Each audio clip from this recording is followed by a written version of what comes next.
Hey, this is Mark Henry, author of Dancing with Energy, Healing Magic, and Mysticism, here to talk to you more about the occult and the paranormal. Well, today I'm going to be talking a little bit about a book review, so we'll do another one. This one's on Lucifer and the Hidden Demons by Theodore Rose. It came out in 2016. Now you may be saying, well, Mark, why are you talking about Lucifer and his hidden demons on Easter Sunday? Well, this was a request from a viewer, and if anybody is offended, then please wait till Monday to watch this video rather than today. But if you hear this message, then obviously you're watching it today, so you feel free to cut it off and then watch it tomorrow. In any case, I just want to remind you that I just added a couple new attunements to my attunement Etsy store. So I added the Holy Guardian Angel for those people who want that particular energy or perhaps to connect with their Holy Guardian Angel. I've also added Maman to the store recently, so I kind of like to have a balance of the left and the right-handed path, just because people come to me with different needs. So that being set aside, I'll put a link in the description if you're interested. If not, that's okay too. So on to the video. So Lucifer and the Hidden Demons. All right. So one of the things I want to start with is that this particular book is from the according to the Grimoire of the Order of the Unveiled Faces. So that particular order is said to have existed since 1955, according to Theodore Rose, the author. So as far as the book is concerned, the big picture type of thing is that this book does not involve rituals per se. It is more pathworking, and I have talked about pathworking before in other videos. So there is no rituals to do. There's nothing to buy. It is more, as I said, pathworking. So this is more, what pathworking is essentially it is powerful imagery. And the imagery is powerful, archetypal, it is strategic, and it occurs in a sequence in order to connect with and do magic. So connect with what? Connect in this instance with the demons or Lucifer or whatever spirits that is contained in books that do pathworking. Now pathworking became really popular decades ago when people were trying to work the Tree of Life, the Kabbalistic Tree of Life. So if this sounds familiar, then this is where, you know, that this became popular. So series of images connected to create these type of experiences. So the images, like I said, are arranged in a specific way in order to create the effect and connect with the spirits, entities that you are trying to seek. So that is the method of this particular book. So if you want to think of it as some of the other things I've talked about in my videos, you can think of it as pathworking is essentially more visual, and the ends that I mentioned in a previous video to connect with demons, that is more auditory, that's more chanting in order to connect with demons, and through the vibration of chanting their names, that is the difference. So the demons that are referred to in this particular book come from the Book of Abramelin. Now the the Lucifer and the Hidden Demons book that I'm describing contain over 100 demons.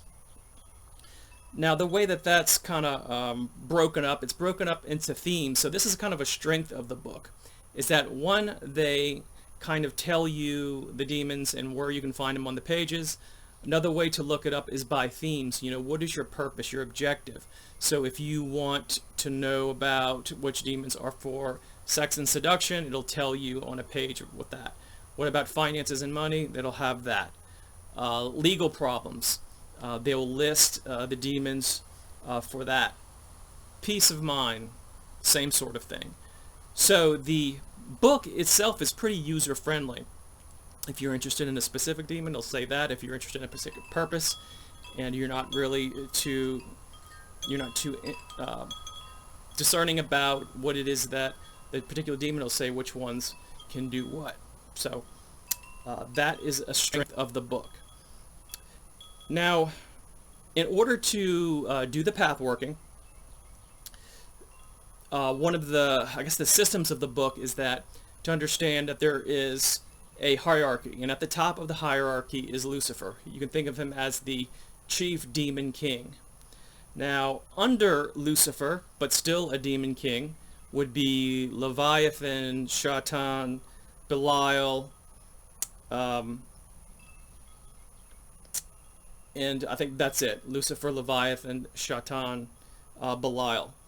And then under that, there are the dukes that are under Lucifer.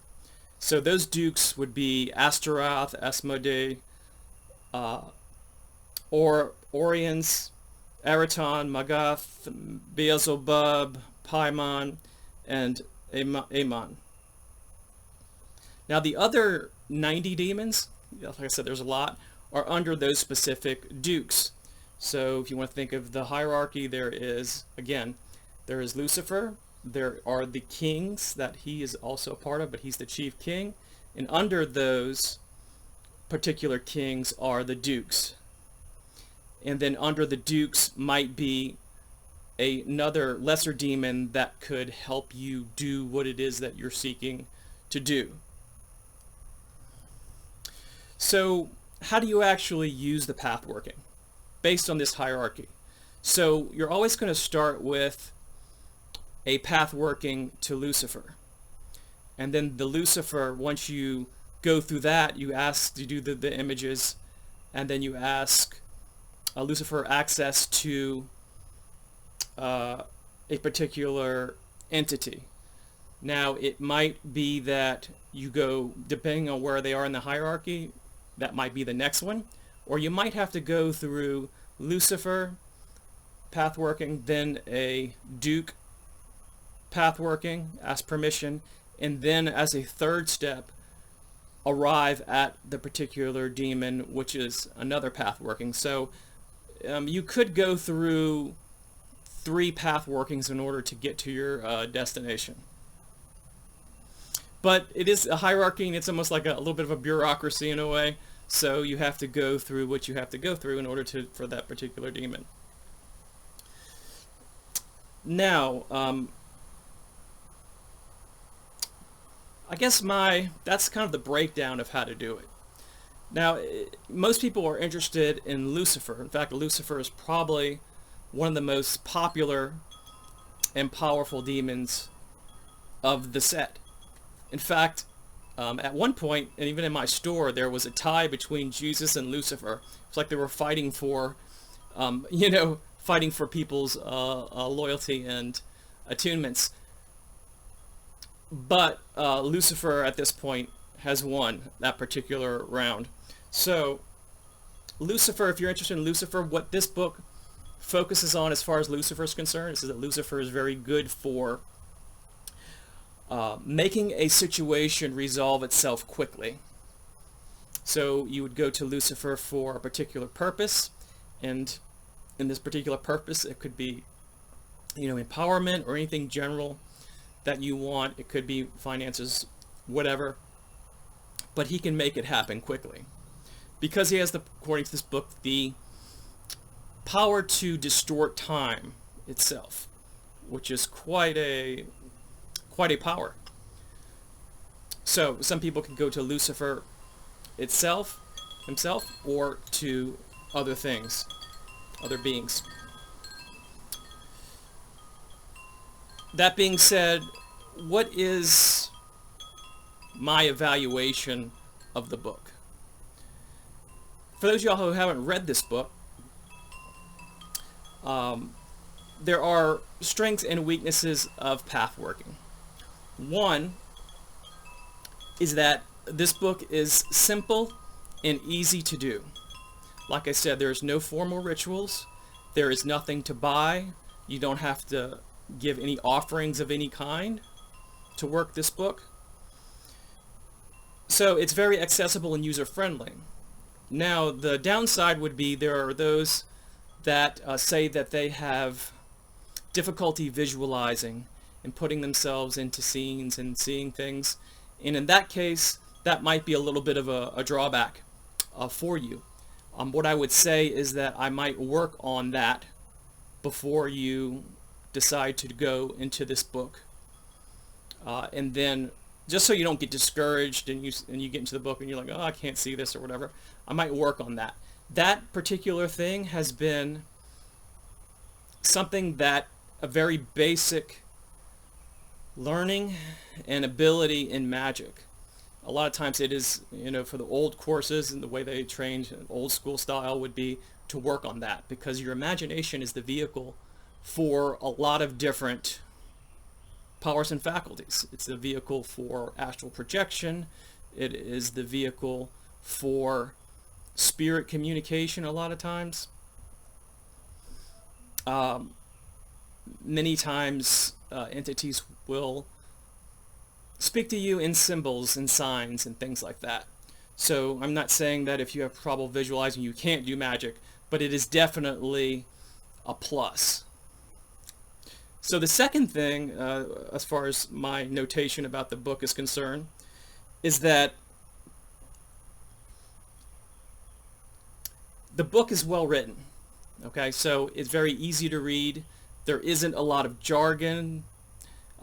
You can go through it pretty quickly. Since it's broken up into sections, it's very digestible.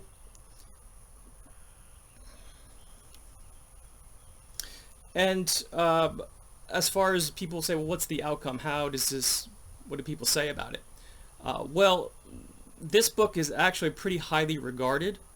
I've been part of magical groups where people rave about this. When it came out, it was well thought about, and it still is. So it was a kind of a nice path-working book for those people who may want to work this way with demons without going through a lot of rituals and things like that. There's also no protections and things needed for this type of work with pathworking.